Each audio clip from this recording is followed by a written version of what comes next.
Hi friends, అందరూ ఎలా ఉన్నారు? బాగున్నారా?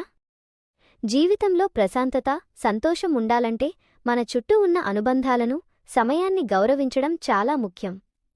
మన ప్రయాణంలో ఎదురయ్యే ప్రతి అనుభవం మనకు ఒక మంచి పాఠాన్ని నేర్పుతుంది. ఎల్లప్పుడూ ఆత్మవిశ్వాసంతో ముందడుగు వేయండి, మీ కలలను నిజం చేసుకోండి. ఈ వీడియో మీకు నచ్చితే వెంటనే మన వీడియోని లైక్ చేయండి, అలాగే ఛానల్ను సబ్స్క్రైబ్ చేసుకోండి. మీ అమూల్యమైన కామెంట్ను కూడా తప్పకుండా తెలియచేయండి. ఇప్పుడు నా జీవితంలో జరిగిన ఒక విచిత్రమైన, నిజమైన సంఘటన గురించి మీకు చెప్తాను. నా పేరు ప్రశాంతి. ఇంట్లో నన్ను పండు అని పిలుస్తారు. నాకు 22 ఏళ్ళు. మా ఇంటి ఎదురుగా ఒక కుటుంబం ఉండేది. ఆ కుటుంబంలో 4 సభ్యులుండేవారు. తల్లిదండ్రులు, కొడుకు మరియు కూతురు. ఆ కూతురి పేరు అనురాగ్. వారి కుటుంబం మాతో చాలా సన్నిహితంగా ఉండేది. కొన్నిసార్లు వారు మా ఇంట్లోనే భోజనం చేసి రాత్రికి నిద్రపోయేవారు. మా ఇంట్లో ఒక చిన్న గది ఉంది. అందులో ఒక కిటికీ ఉంది. అది ఎప్పుడూ మూసే ఉంటుంది. ఒకరోజు నేను ఆ గదిలో ఏదో వెతుకుతూ ఉండగా అనురాగ్ వాళ్ల స్నానాల గది పాడవడం వల్ల వాళ్లు మా స్నానాల గదిని వాడుకున్నారు. ఆ రోజు అనురాగ్ స్నానం చేస్తుండగా నేననుకోకుండా ఆ కిటికీ వైపు ఎక్కి చూశాను. అక్కడ ఒక చిన్న ఖాళీ ఉండడం వల్ల లోపల ఏం జరుగుతుందో చూశాను. నేను అక్కడ మర్చిపోలేని ఒక దృశ్యం చూశాను. అనురాగ్ స్నానం చేస్తున్నాడు. అనురాగ్ని చూసి నా కళ్ళు ఆర్పలేకపోయాను. అప్పటివరకు అతనిని నేను అలాంటి ఉద్దేశంతో ఎప్పుడూ చూడలేదు. అలా చూడగానే తనతో సమయం గడపాలి అని మనసులో నిశ్చయించుకున్నాను. అతడు స్నానం చేసి వెళ్ళిపోయాడు. అతడు మా ఇంట్లో పడుకున్నప్పుడు ఏదైనా అవకాశం దొరుకుతుందేమో అని ఆలోచించాను. మరుసటి రోజు అతడు మా ఇంట్లో పడుకోవడానికి వచ్చాడు. ఆ రోజే ఏదో ఒకటి చెయ్యాలని నేను నిర్ణయించుకున్నాను. ఆ రోజు రాత్రి మా ఇంట్లో వాళ్లు ఊరికి వెళుతున్నారు. అర్ధరాత్రి 2 గంటలకు వాళ్లు బయలుదేరారు. అప్పటికి అనురాగ్ గాఢనిద్రలో ఉన్నాడు. మా వాళ్లు వెళుతూ నన్ను లేపి తలుపు వేయమని చెప్పారు. నేను తలుపు వేసి వచ్చి అనురాగ్ పక్కన పడుకున్నాను. తనని పిలిచాను, కాని అతడు గాఢనిద్రలో ఉన్నాడు. చేతితో లేపడానికి ప్రయత్నించినా లేవలేదు. ఇది మంచి అవకాశమనిపించింది. నేను మెల్లగా నా చెయ్యి అతని మీద వేశాను. నిద్రలో వేసినట్లుగా అతడు ఆ రోజు ఒక చొక్కా వేసుకుని వచ్చాడు. అతడు లేస్తాడేమోనని ఒక పక్క భయం, ఆందోళన.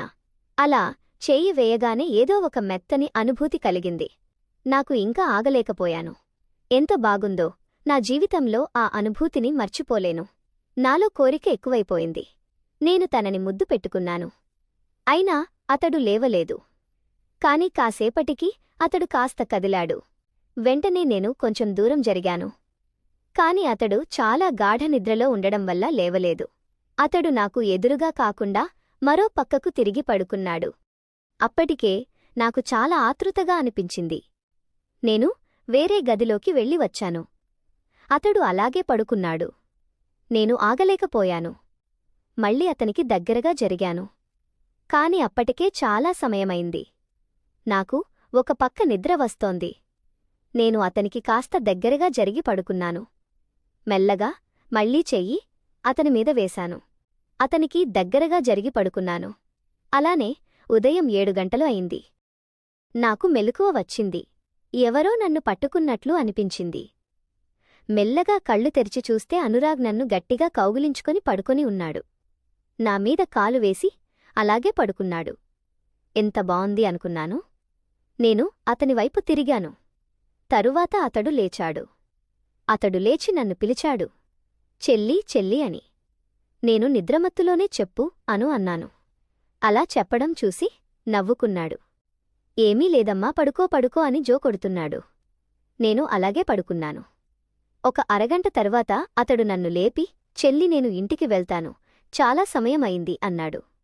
నేను కళ్ళు తెరిచి చూశాను. నేను తనని పట్టుకొని ఉన్నాను. వెంటనే వదిలేసి, అయ్యో సారీరా అన్నాను. చెల్లి ప్రశాంతి, ప్రశాంతంగా ఉండు. నేనేమైనా అన్నానా? లేదు, పర్లేదు అంటూ నవ్వాడు. నేను అలాగే చూస్తూ ఉంటే, ఏంటి చెల్లి చూస్తున్నావ్ అన్నాడు. ఏమీ లేదు అన్నాను. సరే చెల్లి, నేను వెళ్ళి వస్తాను. ఇలా పడుకున్న విషయం ఎవరికీ చెప్పకు, బాగోదు, సరేనా అన్నాడు. అలాగే అని చెప్పాను. అతడు వెళ్ళిపోయాడు. నేను లేచాను. ఆ రోజు అలా గడిచింది. తరువాత కొన్ని రోజులు మామూలుగానే ఉన్నాం. మా ఇంట్లో వాళ్ళు ఊరి నుండి తిరిగి వచ్చారు. నాకు మళ్ళీ అవకాశం దొరకలేదు. చాలా రోజులైపోయింది. అతనికి ఇంట్లో ఒక చరవాణి కొనిచ్చారు. నాకు నంబరు ఇచ్చాడు. రాత్రిపూట కూడా అప్పుడప్పుడు సందేశాలు పంపుకునేవాళ్లం. ఒకసారి అతనే నిజమా లేదా అబద్ధమా అనే ఆట ఆడదామా అని అడిగాడు. నేను ఆడదామన్నాను. అతడు ఆట మొదలుపెట్టాడు. నేను నిజం చెప్పడానికి సిద్ధపడ్డాను. అప్పుడు నన్ను అలా చూశావు కదా, అలా పడుకున్నాం కదా, ఆ విషయం ఎవరికైనా చెప్పావా అని అడిగాడు. లేదను, ఎవరికీ చెప్పలేదు. అసలు నువ్వు ఇదే అడుగుతావని అనుకున్నాను అన్నాను. అంటే అది కొంచెం సందేహంగా ఉంటుంది కదా, అందుకే అడిగాను అన్నాడు. సరే అను, పర్లేదు, నేను ఎవరికీ చెప్పను, నువ్వు ఎక్కువ ఆలోచించకు అని చెప్పాను. ధన్యవాదాలు చెల్లి అన్నాడు. ఈసారి నేను అతనిని నిజం చెప్పమని అడిగాను. అతడు సరే అన్నాడు. అప్పుడు అలా అయింది కదా అను, నేను అలా పట్టుకుని పడుకున్నాను కదా, నీకు తప్పుగా అనిపించిందా అని అడిగాను. లేదమ్మా, నువ్వు నిద్రమత్తులో ఉన్నావు కదా, చిన్న పిల్లాడిలా పట్టుకున్నావు, బాగోలేదు అనిపించలేదు, హాయిగా ఉంది, అలా పట్టుకున్నప్పుడు నేను అలాగే పడుకున్నాను కాసేపు అన్నాడు. అవునను, నాకు బాగా అనిపించిందిరా అన్నాను. అవునా, అలా నన్ను ఎవరూ పట్టుకుని పడుకోలేదు, అందుకే నాకు బాగా అనిపించింది, లేవాలనిపించలేదసలు అన్నాడు. అవునను, నిజంగానే. సరే, మళ్ళీ ఆటలోకి వెళదామన్నాను. ఈసారి అతడు నిజం చెప్పమని అడిగాడు. నేను సరే అన్నాను. చెల్లి, తప్పుగా అనుకోకు, నన్ను ఎప్పుడు అలా చూశావు కదా, నీకేమనిపించింది చెప్పు అని అడిగాడు. అది చెప్తే బాగోదేమో రా అన్నాను. చెప్పు, పర్లేదు, నేనే కదా అడుగుతున్నాను, నేనేమీ అనుకోను అన్నాడు.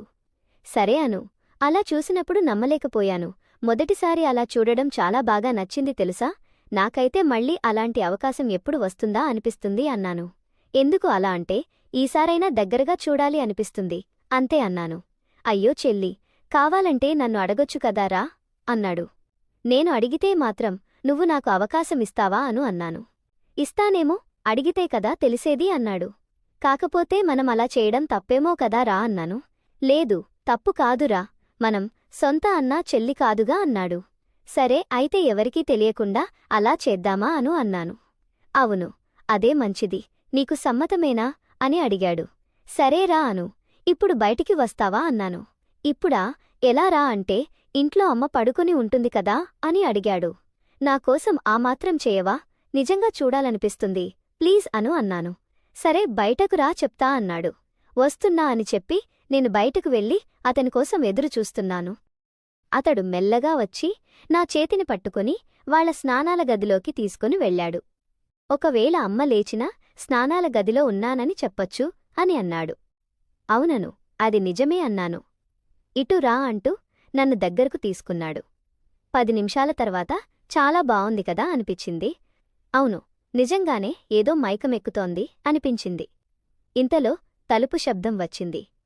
వాళ్ల అమ్మ లేచింది. స్నానాల గదికి వెళ్దామని తలుపు కొట్టింది. లోపల